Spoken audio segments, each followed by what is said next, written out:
Hello Merry Islanders, I'm Colonel Failure and this is Transport Fever Peninsula, a brand new series that we've just kicked off. In the last episode we managed to put together a few carriage lines to try and link up some towns, and since you've been away I've allowed some time to pass so that, so at least I've got some money to do something with. We're looking at Atlantis and El Dorado at the moment, and they are on the Lumberjack Island, if I recall correctly. No, they're really not. They're on Farmville. Yeah, you see, I have a lack of familiarity at the moment, and that's only going to improve with time.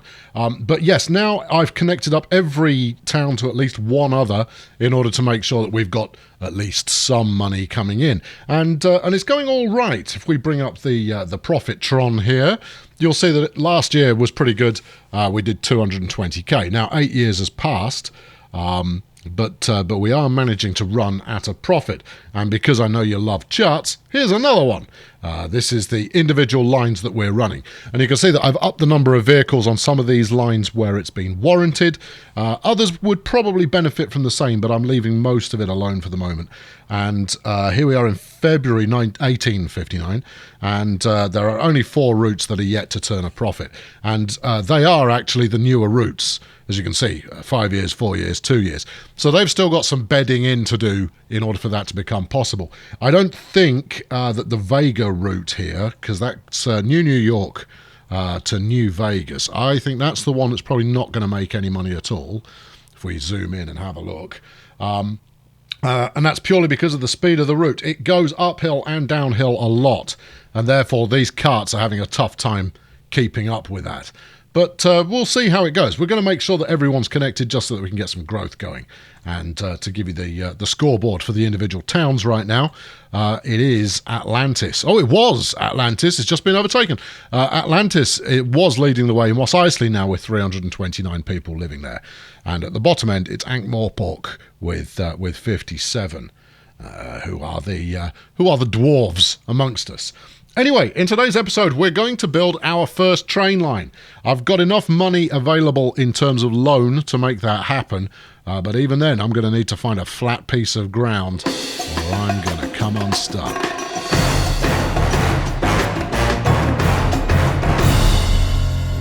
So I've kept us looking at the Farmville Island to start off with, and somebody wisely pointed out that actually I'm not playing on a peninsula at all. Well, these are peninsulas in the real world, but what I've done is I've raised the sea level a little bit to make the landscape a little bit more challenging and a little bit more interesting, which has turned the 3 peninsulas in question into islands. Good show. But yes, I've identified somewhere to start off. So here's Minecraft, where all our mines live. And then over here is Lumberjack, where the lumbering takes place, because one lumbers. Then you've got the island I'm calling Black Gold, which is where all the oil is. And several of you observed that there aren't any refineries in the game already. Well, the industry mod included will allow me to place a refinery later on. And that's deliberate. Basically, I held off, or rather, I decided that I would place one industry myself, in order to potentially change the layout of how things move around the map. We'll see how that goes later on. But today we're looking at passenger rail and getting the first one going. And the goal here really has to be making as much money as quickly as possible. And I'm filling in here because I've forgotten exactly where I was going to put it. Wasn't it? No, it wasn't. It was somewhere. Well, of course it was somewhere, man. Oh, here we go. It's I think it's Asgard to Ironforge. The challenge is to find an area of land that doesn't require too much flattening. And I think this has got potential. Both Asgard and Ironforge are delivering a reasonable number of passengers at the moment by cart. And obviously I'm going to replace that with train. This is quite lumpy, though. If we just price up a little bit of track here, and see what we're looking at. So as you can see, that's 270,000 just to go that distance. So whatever I end up building is going to be, I'm going to have to be very careful with how I lay things out, and that might mean that straight lines are not something that we subscribe to initially. which is going to be exciting. The other thing that I don't have the luxury of doing right now is bulldozing the centre of a town in order to lay that out. Actually, Arkham looks quite flat. Arkham does look quite flat. Arkham to Ironforge, I think, may be the winner. If we do a similar length piece of... If we get the camera under control, that would be helpful. Come here. Oi, you. Right, pack it in. Zoom back in a little bit. And then we go. Right. Arkham to Ironforge may be possible. If we were to do a similar length piece of track again, you can see it's about half the cost to go this way. I think this is it.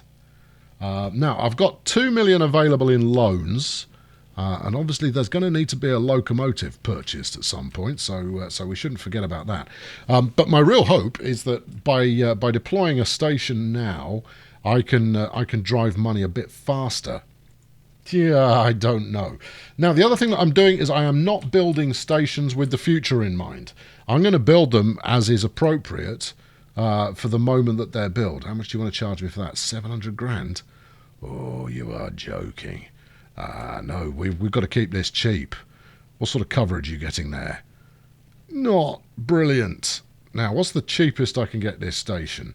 Yeah, so as the series progresses, I will need to rebuild stations that I've used previously, and make adjustments to the town that I'm placing them in. Now, I've seen this station as low as 50k.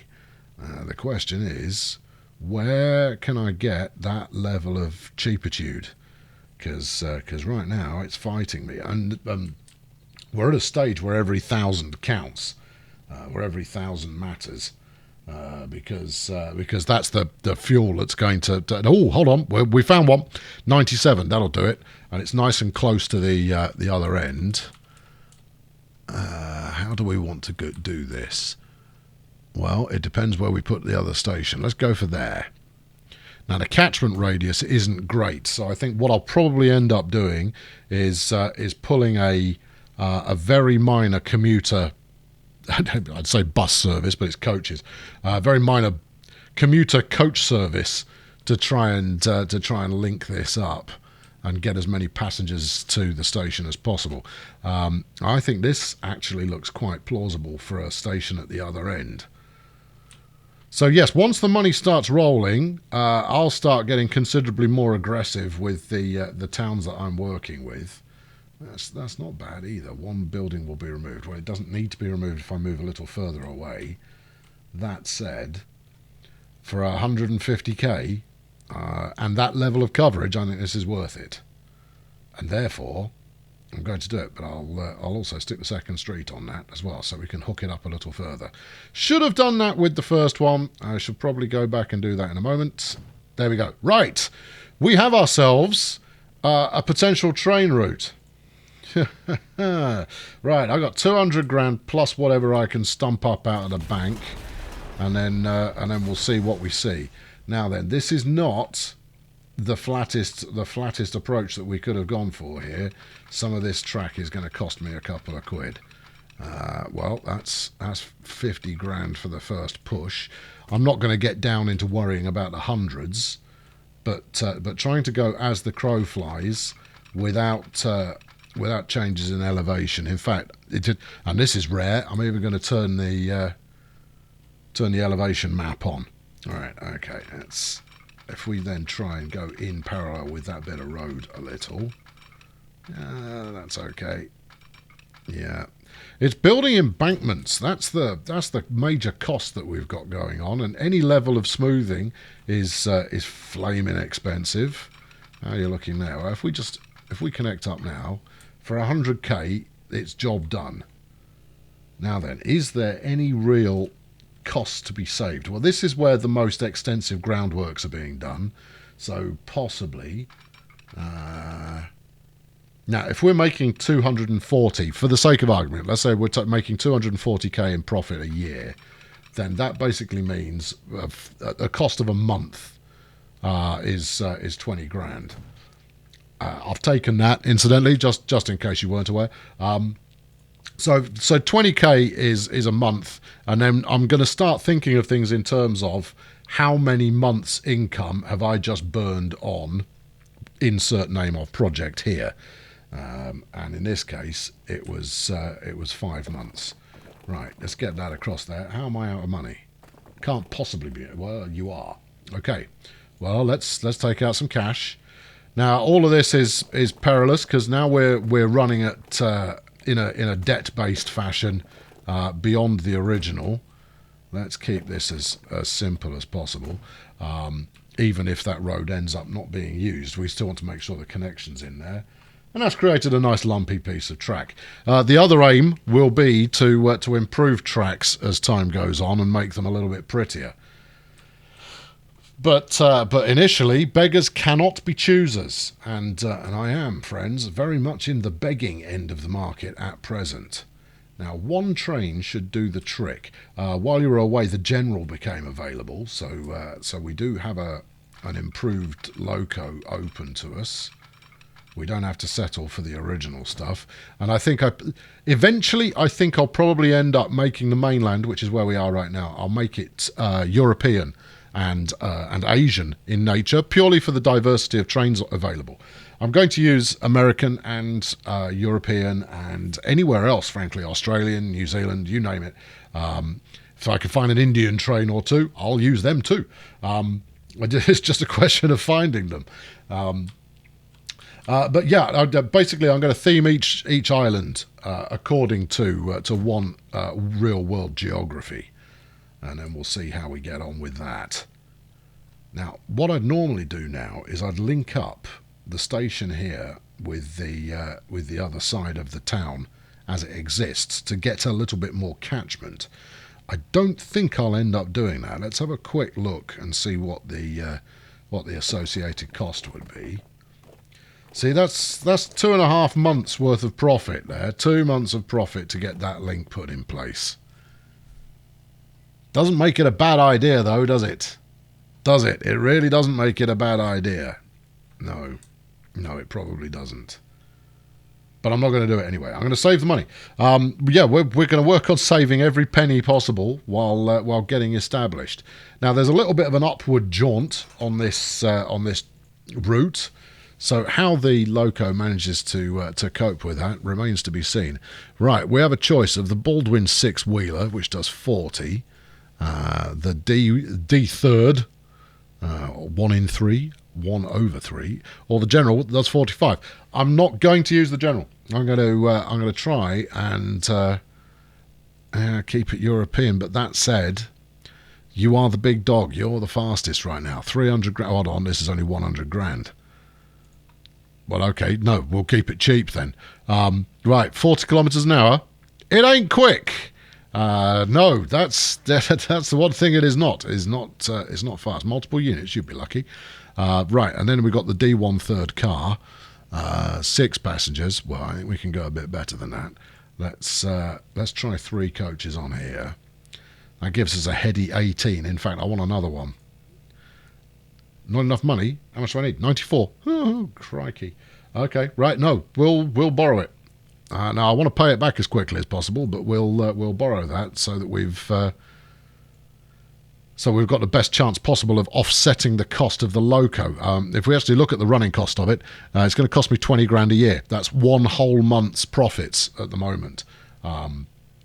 So you know, all of this stuff adds up, and while cost is well, it's the only thing that matters.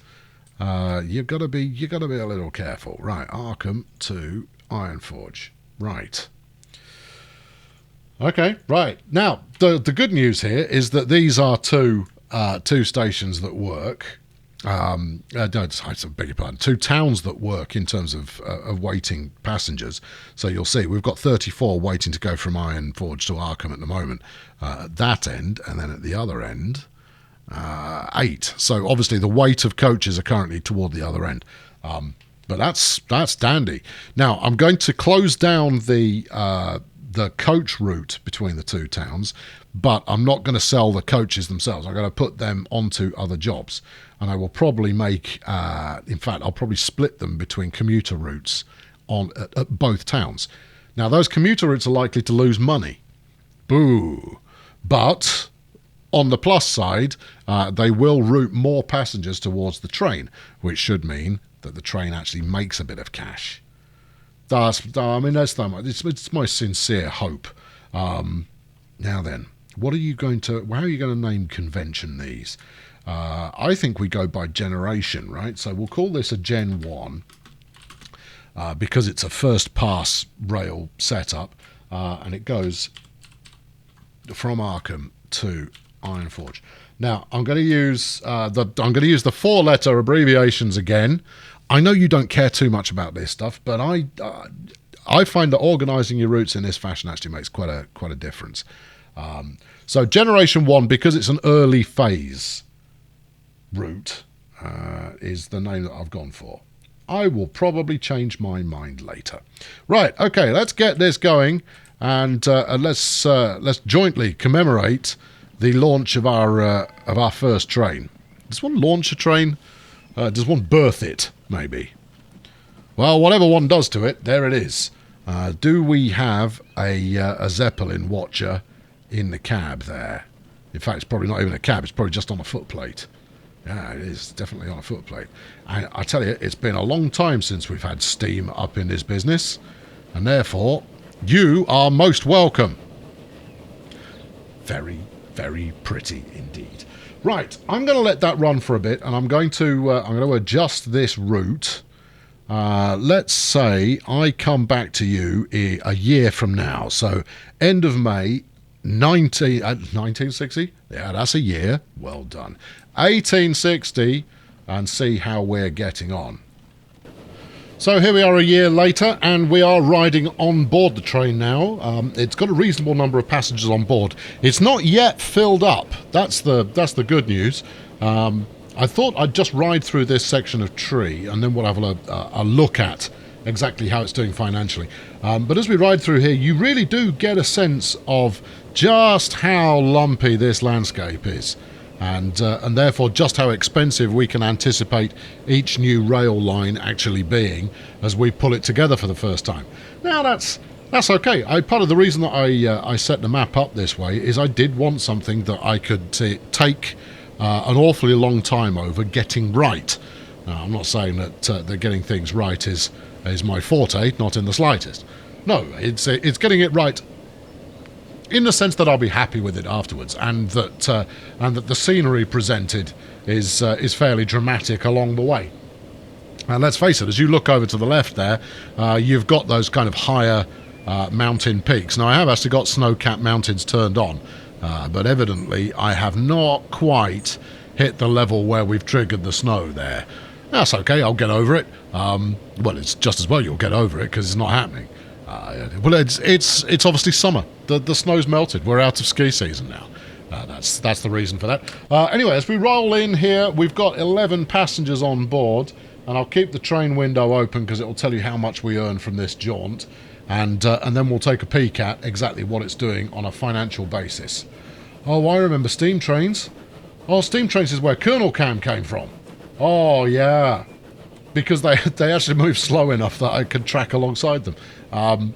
So yeah, as we come in, I imagine this is going to make me somewhere between 4,000 and 5,000. Not a massive amount of money, but as you'll see, we're not actually doing too badly on this. Let's have a look. In your own time there, Tiger. It's not like nobody's waiting. They're all enjoying the view as much as I am. And our survey says 6,000. Oh, that's good. So if we look at the finances now, you're taking 11 back the other way as well. That's a bit of a light load. It sometimes gets up to 18, 19 going the other way. But that depends on the little commuter trucks that we've got going on. So as you'll see, we are in profit this year, or we will be up until the end of the month. At which point we will no longer, we will just be scraping a profit. I think the monthly run is somewhere between 7,000 and 9,000. So we'll have a little bit left over, but not a massive amount. And I was pretty happy with how it ran last year as well, where we only ended up 4.5k down. That's not bad going at all. But the whole reason for using trains at this very early stage is that they have the potential to make that much more money than their road-based counterparts. Let's continue following this along while I talk turkey. with you all. Yes, so overall, if we look at the performance of the whole company last year, 860 grand down the pan last year. But if we look at the delta between road income of 711 and road outgoing of 508, then you'll see that actually that's still a 200k net profit. Everything else is just investment, apart from the 4 grand I lost on running the beast, the 16 grand in property maintenance, and the additional cost of loan that we had going on. So we're not far off keeping it fluid here. Now the big challenge is going to be where we end up at the end of the year. If we call up the profit graph here, you'll see that the Sherma to Mos Eisley, between the 10 vehicles that are running on there, they bring in a net positive of around 22k. So if we can do better than that with a train, then trains are going to be what I switch to quite quickly. But until those trains start filling up, well, that's not going to happen. Anyway, one of the things I'm going to try and do while I remember this season is I'm going to name my trains. Why not? This one, going back to one of my oldest characters, is the Bingo Hazmat, and it will honour that name for a long amount of time.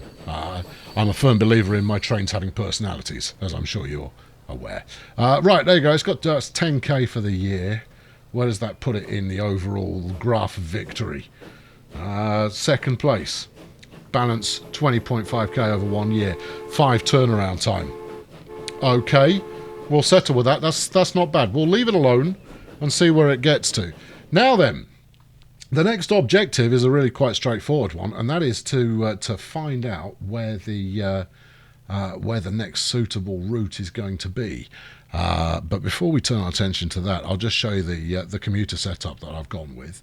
Now, when I set up all of the original bus routes, I did name each of the town centre bus stations as town name Central, and I've done that for every town.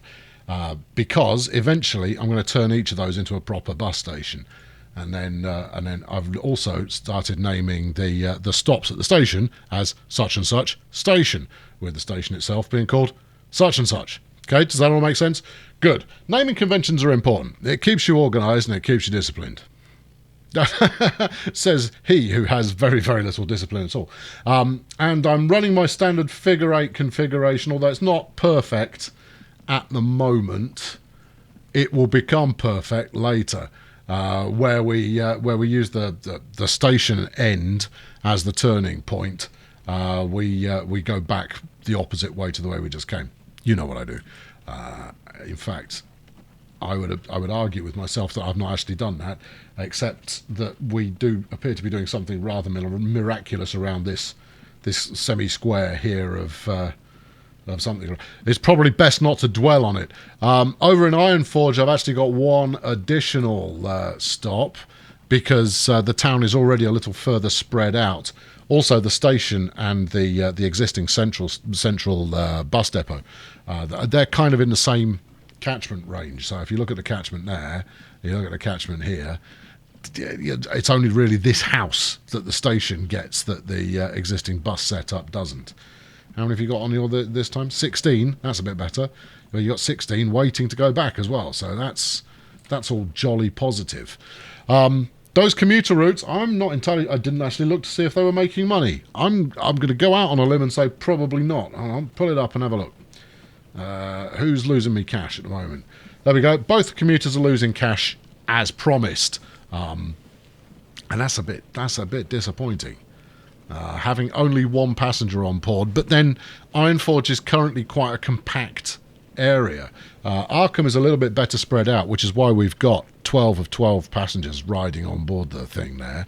But the problem you get there is that even then it doesn't make a profit because it's not going far enough. But it is running things down towards the train, and by doing so, it should help make that train all the more lucrative. 17, that's a bit better. How are you doing for the year? 12.9. Yeah, it's okay, I suppose. Right, I did have a thought about what I was going to say next, so I should probably say it. No, doesn't immediately spring to mind. No, it doesn't. I did have something in mind, though. Well, that's nice. Yeah, so I split the old route between the commuter routes at Ironforge and the other one down here in Arkham. And then I stuck a couple of wagons going out to Asgard from Ironforge and a couple going from Arkham out to Hogsmeade. Now, Hogsmeade might actually be a good target for the next one, were it not for that flipping hill. And then as you look at Ironforge, you kind of go, well, is there anywhere I can chain that to? You've only got Asgard there that really lends itself to a nearby train route, but it's going to be expensive because that's the next stage, friends. Is connect up to another town, and the benefit in running out of my existing train route is that you double the effect of both, because you suddenly get people interchanging before popping off again and going on the next leg. So that looks plausible right now, and that will wrap it up for today. Well, we're going to keep this series relatively tight in terms of running time, and hopefully get to the point a little bit more quickly, but smell the flowers while we do so. Trust me, I've got a scheme.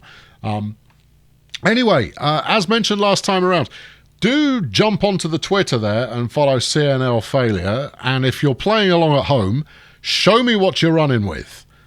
So that I can compare and contrast. If you have already identified a nice flat section that would suit the next train route, let me know about it, and maybe I'll run with that.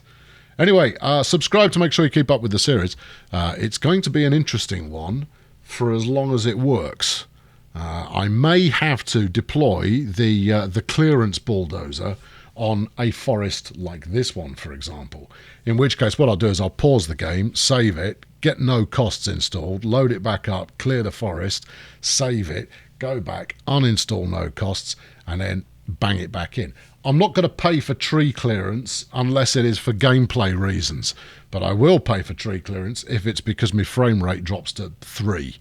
Anyway, chuck a like at this one if you enjoyed it, and I'll be back very soon with the next instalment. What would make for the finest thing you could see to round out the episode? I think it's going to be the tree going through this copse of trains. That's not entirely what I intended there, but I do think that you've been around long enough to know what the heck I'm talking about. Thank you very much for watching. I'll be back very soon with more of the same. Come on, train. I'm done. We need to be about our business. And I'm running out of trains to cops through here. Come on. Where are you? You're moving very flaming slowly. That's where you are. How many have you got on board? 17. Well, that'll about do it. I'll tell you what, this would work too.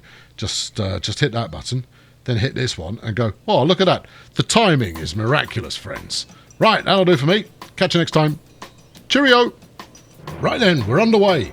Well, I don't think anybody's going to doubt that setting up trains is a surefire way to make plenty of cash. The question is, how quickly is it going to make that cash, and how quickly is it going to offset the cost of actually setting up that train in the first place? Ooh, and that was certainly not cheap. And the other consideration I've got coming up, is that pretty soon I'm going to have to start replacing all of those wagons that I've got. They have a lifespan of 15 years, after which their running costs start to spiral somewhat. So I've got a major cash investment needed to keep the 200 plus wagons that I've got on the road. So there's always going to be a balancing act early on in between setting up new routes that hopefully make money over the long term and paying for the stuff that you've built in the past where it needs to be refreshed and renewed. Anyway, it's great. I love playing on a new map, and it's been a very long time since I've had a new map to play with. So stick around, because this series is just getting started.